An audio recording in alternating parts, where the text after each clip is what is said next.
What's going on, everybody, and welcome to the other side of the firewall, where we discuss the latest in cybersecurity news, as well as those movers and shakers and glass ceiling breakers, those people of color who've made it to the other side of the proverbial firewall. My name is Ryan Williams, and as always, I'm joined by Shannon Tynes What's up? What's up? and LeVon Maynard. What up? What is going on? So we're on to our discussion topic. So if you're tuning in sequential order, you have Monday, where we discuss Google's, or I should say our inability to cut off Google search features because of different tactics that they may be using on purpose or not on purpose. No one really knows. Then on Tuesday, we talked about Revil, the ransomware gang that is being cited as the JBS attackers of the food distribution pipeline type situation, and how America is not playing that. So that's a very interesting conversation where basically they're posturing their side, saying that they will attack more American companies because we're getting into other people's business, which is our business. But you have to tune in for that one. Today, though, is a discussion, right? So we try to do a discussion every week where we talk about something to do with cybersecurity and just our different takes on it. So this one is pretty interesting. I had to read it a couple of times to make sure I understood it.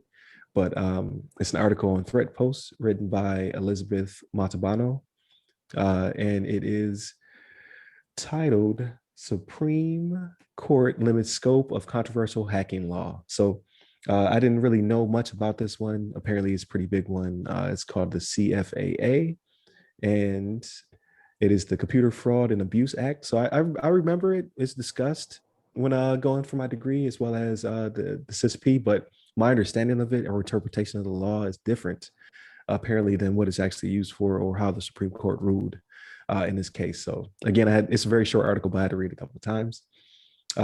In it cites that there's a landmark ruling of Van Buren versus United States. So Van Buren, he was a former Georgia police sergeant who was slapped with this, as well as jail time.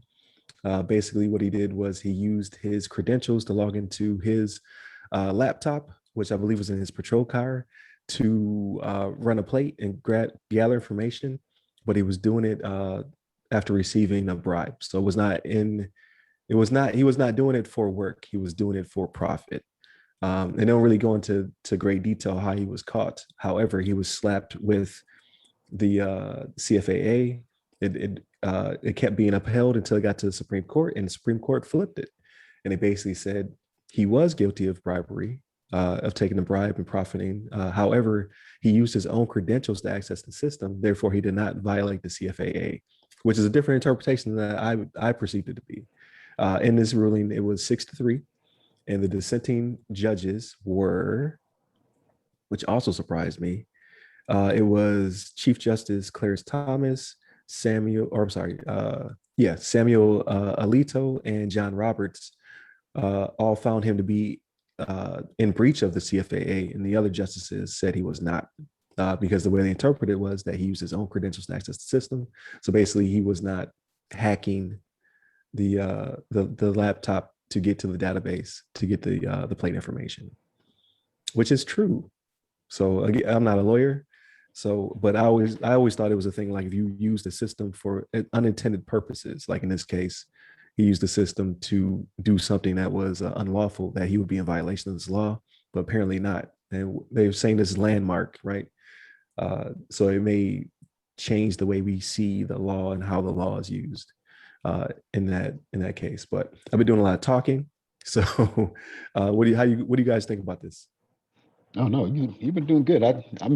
You're teaching me about this situation, because that's very interesting. I didn't know a lot about this case, but it's I guess, as you described it, it seems like I guess it's probably appropriate that, he has access to this data. It's not like like you said, he wasn't hacking into the database to try to access somebody's license plate information. As long as he was hemmed up for, taking a bribe and providing information to, this whatever you want to call it, like some shady figure. Whomever. Yeah, it doesn't really go into that detail. Yeah, somebody with ties to criminal activity. As long as you hit him for that, it seems appropriate. Whatever charges were. Oh, it looks like he was sentenced to 18 months in prison. Yeah. I guess for taking a bribe. That seems kind of low, but maybe that's appropriate for taking $6,000. But yeah, I guess the fact that he had access to this data. I mean, it wasn't like like you said, it wasn't like he hacked into it, hacked into a database to acquire it. He just logged in, went to any place that he normally has access to. And I'm kind of curious about how they if they monitor like police activity on their devices, if they can I just, as a police officer, can I just go into my computer and just like, you know what, I want to see, I don't know, uh, an old boss's like information, like I want to find out where he lives now or what his license plate is, or if he's been hemmed up or anything, got any kind of court, Right. I'm curious what the cops have if the computers are like monitored to a certain extent where they can see each record that a cop has looked at over a period of time. I think that would be smart if they do that. I'm not sure if they do or not, but it seems like it would be appropriate to be able to monitor like what the account has been accessing throughout throughout the duration of their employment.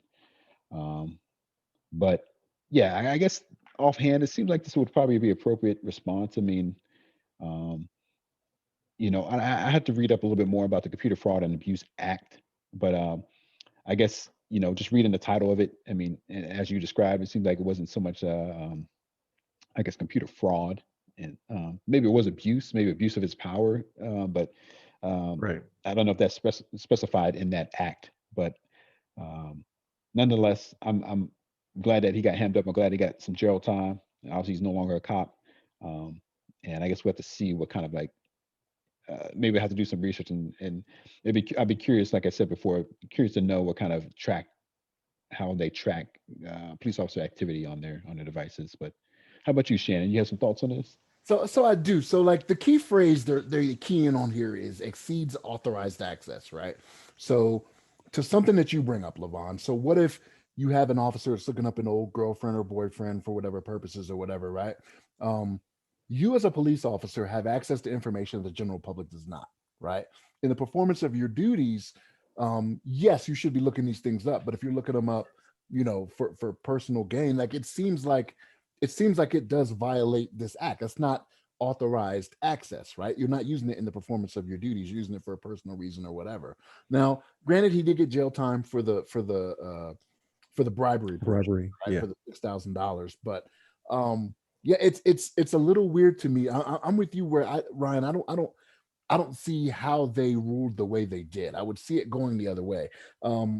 Like I don't Which know. it did until it reached the Supreme Court level. Right. No, I'm saying from the Yeah. Supreme Court, like overturning. Right. Like I figured they would have upheld it. I guess is what I should say. I figured it would have upheld, but Right. I don't see how. I don't know the position that the officers are put in the accesses that they have seem like this is clear cut in violation of the what is it 1986 Yeah. whatever 1986 yeah law is whatever, when it whatever went it's through. called. Yeah, so I don't know. It's weird to me. Yes, you got him for the bribery. I get that, right? It's like getting Al Capone for taxes. Like there was bigger things going on. To me, it seems like there was a bigger thing going on here that you just couldn't pin Right. him down for. And I don't know. Yeah. So I can see it. It's just I wouldn't initially I would not interpret it that way because I guess they're going for like you're in violation of CFAA from the Supreme Court's perspective. You were in violation of CFAA if you escalated your privileges to exceed what you currently had. So if he had like I don't know, what does it be like IAM or whatever? If he was like he was able to access this database and this database with his credentials without having to use someone else's or getting in there and elevating his privileges to like level 3 to access this data, then he is not in violation. He is of a violation of criminal stuff, like to do with the bribery and to whatever else they pin him, like abuse of power, all that stuff. But he is not a hacker because he did not exceed the level of his predefined privileges. I think that's where they're going with this. And it could be also, it's like, again, this law is pretty old, like from 1986. Like this law is only 3 years younger than myself. So it could be that it's over time. It's the verbiage is dated. It could be that. So they're reading it verbatim. It could also be that the judges, obviously they're a little bit older in age. Maybe their interpretation of it is different than maybe the judges at the different levels due to age. I don't know. But again, the act is pretty old, so it could be just this not, it hasn't been updated in some time. So this may cause that to happen. And usually, whenever this happens, that's what the Supreme Court will say, is that you need to update the law. Like whenever they Right. go to something that's like from the 20s or 30s or 40s or something like that, they were like, the interpretation of this as it is written is this, right? So like if you want it to Right. change, you need to you either need to put a new one on the books or update this one to where it's for the times. But even with this, the way I read it, it seems like I don't know. I mean, I understand the point. I understand the words you are saying, but my interpretation of it is not Right. for what they came up with. I don't know. Yeah. I'm not good at law. So Yeah, I'm not a lawyer either. I'm not a lawyer. yeah. So yeah, I feel differently than you do, Shane. I feel like and I'm on the Wikipedia looking at Computer Fraud and Abuse Act, and I'm going through some of the some of the clauses or whatever you want to call them. So give me 10 minutes. Let me get on there real quick. And Yeah, then yeah, get on there and read it. You'll agree with me. You'll agree with me. Give me 10 minutes. No, because it's like it's kind of very specific to like the main first one is like having knowingly access a computer without authorization or exceeding authorized access. And it's like kind of like I touched on before, like what level of access can you access anybody's data? Like a police officer can just log into the computer and just look at, their old boyfriend, girlfriend, like you mentioned, or a boss or some co-worker somewhere, or some other person they know, family member. Are they able to do that without being punished? If somebody finds that you were looking at something, will they get punished for that? Or they can just do that at the whim. I feel like in that regard, like they definitely should be, punished for looking up data that's not related to the job activities. But I guess according to this particular law or this act, it doesn't have any reference to like, and I just kind of glanced through. I didn't read the whole thing verbatim, but point by point. But it looks like it's really kind of specific on getting access to a computer that you don't have access to. Like if you were, I don't know, if you were an employee at a company and you know, uh, you had one account that gave you access to your email, but then you gain access to like the database, some way, or some So domain like server or something like that. mixing up between like HR and finance or something like Right. Yeah. Something like that. Right. Yeah. next system or Yeah. You access something that you wouldn't typically have access to. Um, and like, yeah, it says in here, intentionally accesses a protected computer without authorization, and as a result of a conduct recklessly causes damage or losses and stuff like that. So it seems kind of specific, and I think maybe, like you said, maybe it needs to be updated, or maybe there's some other act someplace else that has more specifics to, police officer that's using confidential data to, gain something or whatever. But I think I kind of agree with the Supreme Court, and I'm not sure what the other judges why they differed in opinion. Kind of going up the chain. I know it had different levels of courts that it went through, but I feel like the Supreme Court maybe made the right decision. But then again, I'm kind of like looking at it like in the last like 3 minutes that I've been talking here to kind of get an idea as far as what it's all about. But maybe if I dig into it a little bit more, I see some more nuances that I'd be like, oh man, they should have got the cop for that too. But right now, I think I'm kind of on the other side. Yeah. So there's two things that we kind of, or there's one thing that we buried in here. But I wanted to read basically the rebuttal from who's the lead of it. I believe it came from Judge Roberts. Yeah.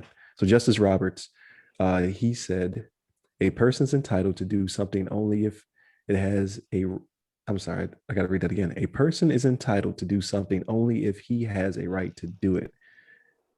And then it goes on to say, Van Buren never had a right to use the computer to obtain the specific license plate information. Everyone agrees that he obtained it for personal gain, not for a valid law enforcement purpose. So they were towing the line that Shannon's towing, like, yeah, he had access, but he did it for malicious purposes. So then it will fall within the act. However, the other justices are basically saying, like, no, he had access to the computer. Like, yes, what he did was wrong, but it wouldn't be considered Unauthorized access. It's not unauthorized because he was authorized to use the system.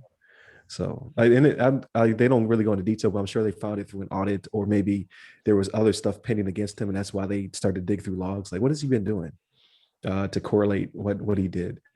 the So other person. The person that paid him probably got caught and dimed him out. That's usually it how could be that too. Yeah, Right. yeah. I wouldn't Unless have you- Flipped surprised. on him.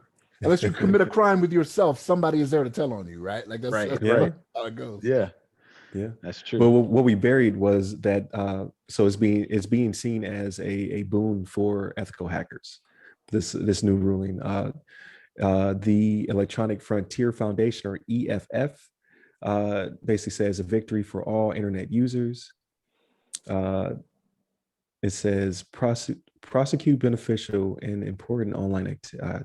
I messed that up. Saying that it should now prevent misuse of the CFAA to prosecute beneficial and important online activities.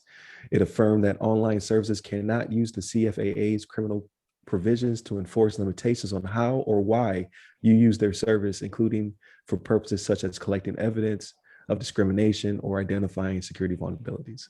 So basically, it's saying that we now have more rights because of this ruling. So what that reminds me of reading that was do you remember it was last year though, the depending on how you look at it, the whistleblower in Florida when it came to COVID, like she ran that dashboard. Do you guys remember Right. this? So like they went and raided her home, but the point her defense is making is that she had access to the dashboard, that she was changing information depending on how you read it, right, or how it comes out. So one side will say she was changing information and wasn't doing what she was supposed to do. She was like, I was giving the correct information that you guys were not wanting to get out there to the public. It was the same thing though. Like she had access to those dashboards. She had, she was authorized to do what she was doing, but again, depending on what side you're on, some people didn't like the numbers that were shown. Some people liked the numbers that are shown. And it was one of those things where the state of Florida doesn't want her to doesn't think she deserves whistleblower protections, right? Because of what she did, right? And that's kind of what you were reading. That's kind of what it makes me think, is that all these people are going to go out here and start doing these things and be like, no, I'm a whistleblower. You know what I mean? I'm giving you information that should be out there, that if you do that, one of the things with becoming a whistleblower is you have to make sure you're doing it to the benefit of whether it be society or whatever intended group, whatever Right. group may be getting wronged, right? It's like with Snowden, right? That's what comes out. Like you may have some people that say, oh, he's a whistleblower, but you have some people that are like, hey, look, he cost people their lives. You know what I mean? There were operatives out there. There were things that were going on that he put out there that may have caused people to die. You know what I mean? So was that in the benefit of people to know, hey, you're being spied on, through, your phones or whatever it may be? And I think that's where this is going to get very slippery. So like ethical hackers are saying, yes, we're doing this to the benefit of everyone, but depending on what information they put out there, that may not be the case, right? Right. You're going to start clogging up the courts with these cases where people are like, no, I did it for the greater good. And I don't know. We'll have to see how this all turns out. But it's only, so I get what you're saying, but it's only one less charge though. Like if you sign an NDA, or if you're in breach of the EULA or what have you, like you still gonna get it. You still get that fine. You still get that jail time. They just can't slap this on top of it. Like they don't have another provision to hit you with. So you still can't be out there just doing nonsense. Like you can't take down a water treatment plant through pen testing. Like, oh no, I was testing the defenses to make sure they were good, and I brought them down. Like, okay, you still going to jail. Well, that's assuming every company does an NDA, right? So like, I'm not going to say every company does, but like working for Department of Defense, like there are things that like we just can't go out there and say and do, right? Right. I'm not necessarily going to call it an NDA, but there are things Yeah. we see. Well, you still have a user agreement. Yeah.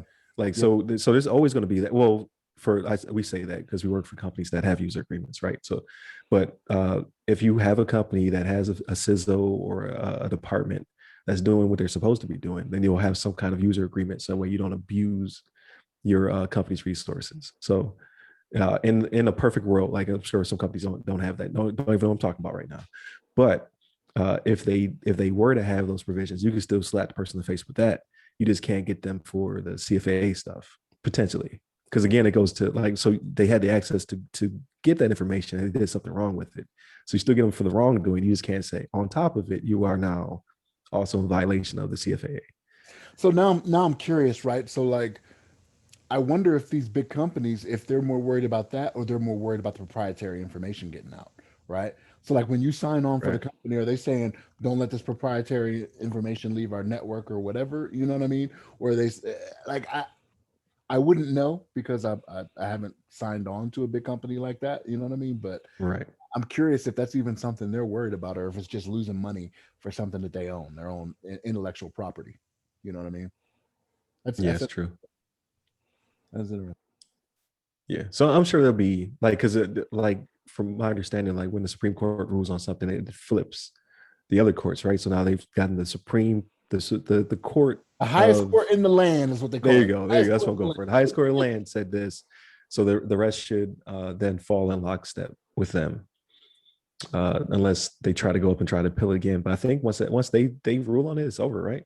Like you can bring it up again, but I mean they've already said like You, I said you what I you said. you usually appeal. You usually appeal until you get to them and their decision is Right. final.